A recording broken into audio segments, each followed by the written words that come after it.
human body is made to walk. Our bodies function better when we walk. We are healthier in many ways when we walk. There's almost nothing that we can do for our own personal health that creates more benefit than walking. Walking 30 minutes a day, 5 days a week, actually reduces the rate of people becoming diabetic by over half. We have an epidemic of diabetes in this country. The number of diabetics has doubled, and people with diabetes now use over 40% of the healthcare dollars spent by Medicare. We could cut the number of new diabetics by more than half if people simply walked that half hour a day, 5 days a week. The benefits of walking are so good that they are hard to believe. We are far less likely to have strokes, heart disease, and hypertension when we walk. Women who walk have a 43% reduction in the risk of stroke. Walking reduces hypertension. The body has over 100,000 miles of blood vessels. Those blood vessels are more supple and healthier when we walk. Walking is clearly what our body is designed to do. We resist disease more effectively when we walk. Walking cuts the risk of chronic conditions, and walking also improves our body's ability to resist cancer and recover from cancer. Women who walk have a 20% lower likelihood of getting breast cancer and a 31% lower risk of getting colon cancer. Men who walk are 2/3 less likely to have a positive biopsy for prostate cancer and a 60% lower risk of colon cancer. Men who do have prostate cancer who walk have a 46% lower mortality rate than men with prostate cancer who don't walk. Women with breast cancer who walk have a 50% reduction in the recurrence rate. Walking in adolescence cuts the risk of breast cancer in postmenopausal women by more than 60%. Our body needs to walk. We have better internal chemistry when we walk. We are significantly less likely to catch a cold when we walk. And people who walk that 30 minutes a day, 5 days a week, have a 46% shorter symptom time for their colds. Walking has shown to reduce the cell deterioration in the brain for people who are genetically at high risk of Alzheimer's. Walking actually increases brain health and the size of the brain for walkers over the age of 60.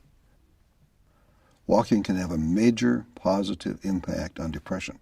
Several studies have shown that walking 30 minutes a day, 5 days a week, has had a more positive impact than some of the antidepressant medications and has significantly increased the effectiveness of those medications. People who walked were also significantly less likely to be depressed after a year. Walking creates positive neurochemicals, and it is the easiest health improvement strategy to maintain over time. It doesn't take very much equipment to walk. We don't need to run or jog or swim to get the benefits of walking. The human physiological need to walk is a basic need that we can meet by just walking. Walking strengthens the heart. Walking strengthens our bones. Walking half an hour a day has health benefits that exceed the benefits of losing 20 pounds. In fact, an overweight person who walks can have lower health risk than a thin person who is inert. The health risks of being inert are just becoming known, and they are considerable. Lancet Magazine and the National Institute of Health have all endorsed walking as one of the very best things we can each do for ourselves. The Harvard School of Public Health and the Mayo Clinic have saluted the benefits of walking.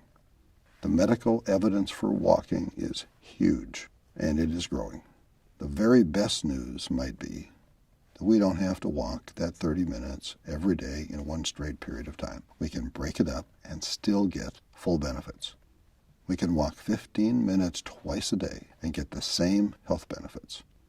2 20-minute walks would be optimal for some people. So planning our day around finding those 2 15-minute walk times is a lot easier than having to find time to walk the full 30 minutes in one uninterrupted time slot. We all need to walk. We owe it to ourselves to walk. We can be healthier and stronger and happier as people when we can walk.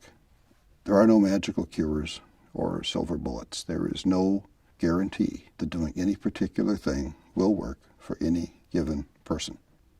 But when you look at all of the data about Alzheimer's and stroke and diabetes and depression, and when you look at the reduction in all of those bad things, it's pretty hard for anyone who cares about their own health not to look very hard at how walking can become a major part of what we do.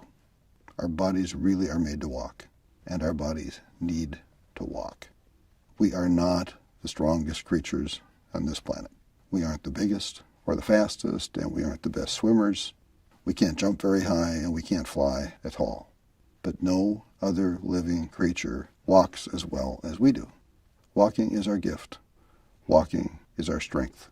Walking makes us strong. So hey, let's walk. Be well.